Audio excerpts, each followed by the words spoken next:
చేశాడు. భోజనం చేసిన తర్వాత అక్షయ పాత్ర ఆహారం ఉండదు. అప్పుడు దుర్వాసు గబా గబా వచ్చాడు. మీ శిష్యులతో వచ్చాం, మా అందరికి భోజనం పెట్టాలి, భోజనం పెట్టకపోతే బ్రహ్మహత్యా పాతకం తెచ్చుకుంటున్నారు. ఏం చేయాలో తోచలా. ధర్మరాజు భయపడుతున్నాడు. అప్పుడు ద్రౌపదీదేవి అందుట ఆ సూర్య దీనికి సమాధానం చెప్పాలి. అప్పుడు అందరితో రోజు కృష్ణుని ధరుస్తున్నాం, ఇవాళ సూర్యుని ఎందుకు ధరుస్తున్నాం అన్నదట. రోజు కృష్ణుని ఇబ్బంది పెడితే నాకు ఎట్లా ఉంటుంది, అందుకుని సూర్యుని ధరుస్తానట. ఈ సూర్య భగవానుడు ఏం చేశాడు, కృష్ణుడి దగ్గరికి వెళ్ళాడు. స్వామి, సర్వలోకానికి నువ్వు నాయకుడివి కదా, అక్షయ పాత్ర ఈ అన్నం రాదు, నాకు చెడ్డ పేరేమైనా వస్తుందేమో అన్నాడు. ఆ కృష్ణ భగవాడు నుంచి మారువేషంలో వచ్చి అక్షయ పాత్ర కూర మొక్క ఉంటుంది, తిని నారాయణ అర్పణ నారాయణ నారాయణమూర్తి అంతలోకి భీముని పంపించి వాళ్ళ మిత్రులమన్నారు.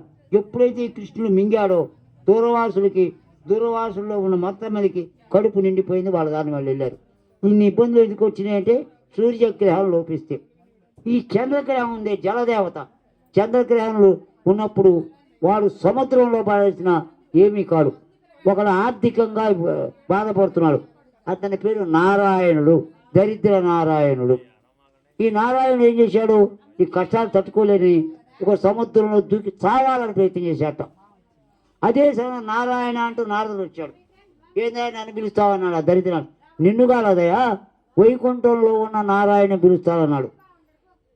నువ్వేంటో చేస్తున్నావు ఘనకార్యం ఏం లేదు, నా కష్టాలు తట్టుకోలేను, సముద్రం పడి వస్తాను, నువ్వు చావలేవు, నీ చంద్రగ్రహం బాగా ముహూర్తించింది, ఎట్లా సాగు, నీ బాధతో ఎండా పడతారు. అమాంతాన్ని సముద్రం దిక్కేట. సముద్రం 100 తాట్ల లోతుంటుంది. ఆ సముద్రం కాస్త మోక సరే స్వచ్ఛవాళ్ళకి సముద్రం మోకాలు దీని గురించి అది పురాణ కథ. ఒక మామూలు కథ, ఒక గుళ్ళమ్మాయి పొద్దు ఎత్తుకున్నది. ఇంత అమ్మాయి బాగా పెళ్తు పాలు వచ్చింది. కొట్టుకెళ్ళి చిన్న తాటి చెట్టు ఇంతమంది కంగారు పడిపోయిన తుపాలు తాటి చెట్టు మీద అమ్మాయి చంద్రగ్రహ బలం బాగా ఉంది. చంద్రగ్రహ బలం బాగా ఉంటే పెళ్లి తుపాలు వచ్చినా మనకేం కావు. అట్లాగే ఇతని చంద్రగ్రహం బాగా ఉండబట్టి చంద్రగ్రహం వల్ల అబ్బాయి బతికాడు. అయితే అంత మాత్రం కష్టాలు పోలేదుగా. రాజుగారు ఇక్కడికి వచ్చాడు అడవుల్లోకి. ఈ రాజుగారి కిరీటం మీద ఒక తన్నుదంతా. రాజుగారి కోపం వస్తుంది, నా తలకాయ నాకు పెడతారు, కష్టాలు పోతాయి అనుకున్నాను. రాజుగారి కిరీటం ఒక్క తన్నుదన్నట. మీనుండగా అంతా సెక్యూరిటీ గార్డ్స్ ఉంటారుగా, పోలీసులు రాజభటులు, అది కట్టుకుని చేతపోయినట్ట. అంతలో రాజుగారు మెలకు వచ్చి ఏం జరిగింది, కిరీటం మీదుగా ఒక పాము పోతుంది. పాము ఇది మహాపురుషులాగా ఉన్నాడు, నా ప్రాణం కాపాడాడు. 3 రోజుల పాటు రాజభవన్లో విందు ఏర్పాటు చేయమన్నాడు. 2 రోజులు తిన్నాడు, 3 రోజులు మళ్ళీ నిరుత్సాహపడింది.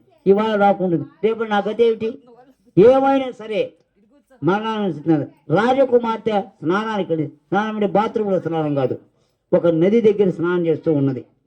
ఈ రాజకుమార్తెని పైకి ఎత్తేస్తా, రాజుగారి కోపం వస్తుంది, నా తలకాయ నరుగుతాడన్నాడు. అమాంత అమ్మాయిని పైకి ఎత్తేట. నీ ఏదో ఇబ్బంది పడుతున్నావు, 3 రోజులు ఈ పని చేస్తావని చెప్పేసి రాజుగారు కట్టుకథ నరకమని ఇంతకుండా ముసలిపోతున్నాడు మొదలుపెట్టి. బాబు మహాపురుషులాగా ఉన్నాడు, సామాన్య వ్యక్తి కాదని వాళ్ళ అమ్మాయిని పెళ్లి చేయడానికి సిద్ధంగా ఉన్నట్టు. ఆ రాజుగారు బావమతికి ఈ అమ్మాయిని పెళ్లి చేసుకోవాలండి, నాకు కాకుండా ఈయనకి ఇస్తాడా. దరిద్ర నారాయణకి ఏం చేశాడు, ఆ రాజుగారిని ఏం చేశాడు, బంధించి ఇబ్బంది పెడుతున్నట్ట. పెట్టి ఏం చేశాడు, ఈయన మీద చెప్పాడు, దరిద్ర నారాయణ మీద. అప్పుడు చెప్పాట, ఈ దరిద్ర నారాయణ కాదు నేనే చేశాను, మెమ్మాయి నాకు ఇవ్వకుండా ఆయనకి ఇస్తావని. ఈయనకేమన్నది, ఈయన తీసుకెళ్ళి జైల్లో పెట్టారు. ఎవరిని, దరిద్ర నారాయణని. అయితే అంగారకుడు శక్తి వచ్చిందిగా, శక్తి వచ్చింది, బలం వచ్చింది. ఈయన జైల్లో పెట్టి రాజుగారి మీద దాడి చేయబోతున్నాడు. చెక్కలు వేశారు. శక్తి ఎప్పుడైతే వస్తావు ఇట్లా అన్నాడు, చెక్కలు ఇరిగిపోయినాయి. రాజుగారు బావమరిదిని రాజుగారిని రక్షించాడు. అది అంగారక గ్రహ బలం. ఈ బుధ గ్రహం ఉంది, కట్టెలు కొట్టే రావయ్యడు ఉన్నాడు.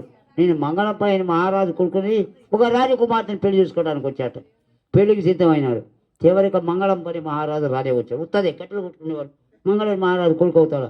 మహారాజు ఏంటి మీ అబ్బాయిట, మా అబ్బాయిని పెళ్లి చేసుకుంటే, నాకు ఏంటి అబ్బాయి ఏంటి అన్నాడు. ఆయన అన్నట, అయ్యా మీ మా అబ్బాయిని మీరు చెప్పబోతే నా తలకాయ పీకి డేకేస్తారు అంటే అట్ట మౌనం కూరుకున్నట్ట.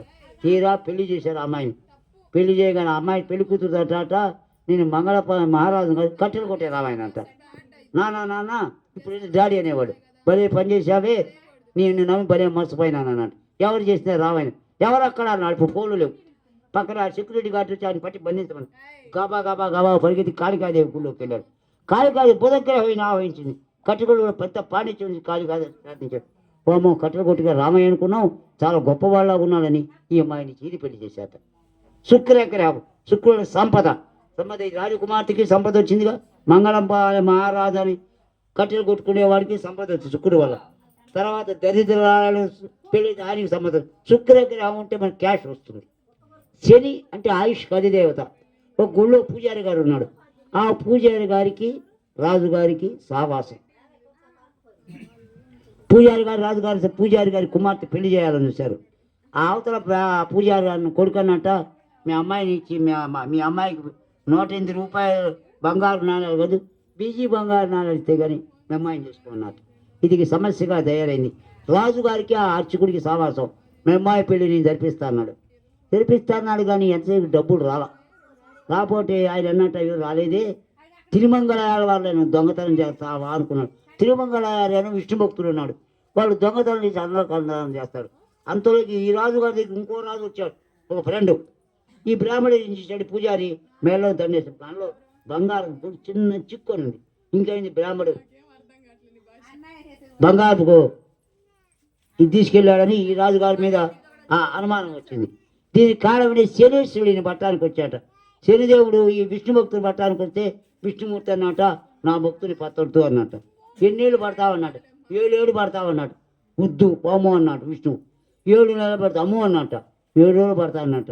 తటస్థంగా ఉన్నాడు. 7 రోజులు అయిన తర్వాత ఏమైంది, ఆ రాజు వచ్చి బంగారం కొలిసి ఇచ్చాడు. అప్పుడు శనిదేవుడు చెప్పాట బ్రాహ్మణ శనిదేవుడు విష్ణుమూర్తి ప్రార్థిస్తే 7 రోజులు వీడికి అపవాదం వచ్చింది. అపవాదం తొలగిపోయింది. అది శనిదేవుని బలం. ఇక బృహస్పతి బలం గురించి మీకు చెప్పాల. బృహస్పతికి మేనలో వచ్చిన కుమార్తె ఉంది. ఆ అమ్మాయిని పెళ్లి చేయాలనుకున్నాడు. వసంతుడని ఇచ్చేవాడు. మేనలో వచ్చి పెళ్లి చేస్తే జాతకరీత్యా మొట్టమొదటి రోజు వాళ్ళ భర్త చచ్చిపోయే అవకాశం ఉందిట. ఏం చేయాలి తోసకపోతున్నాడు బృహస్పతి. నారదుడు చెప్పాడు, మొట్టమొదటి రోజు మీ అల్లుడికి బణం ఉంది, అది తప్పిపోతే గణం తప్పిపోతుంది. మీ అమ్మాయికి పెళ్లి చేయండి, నీ దృష్టి కూతురు మీద అల్లుడిని నిలపండి, అమ్మవారి ధ్యానం ఉండమన్నాడు. పెళ్లి చేశాడు. కూతురు మీద అల్లుడి మీద బృహస్పతి కళ్ళు పనిచ్చాడు. పెద్ద పులి చప్పడానికి వచ్చిన అల్లుడిని పెద్ద పులి మీద పంపించాడు. పులి మెత్తగా ఉంది, తెల్లవారిపోయింది, దోషం పోయింది. అప్పుడు అన్నట్టని అంత చాలా గొప్పవాడేవని నాకు ఇంత శక్తి కదా ఆయన అనుకున్నాడు. రాహు ఉన్నాడు. ఈ రాహు ఏం చేస్తాడు, చాలా భయంకరమైన పాము. ఒక భక్తురాలు చంపాలనుకుంది. పార్వతీదేవి వచ్చింది అక్కడికి. పార్వతీదేవి కాపాడాలని ప్రయత్నం చేసింది. ఈ భక్తురాలు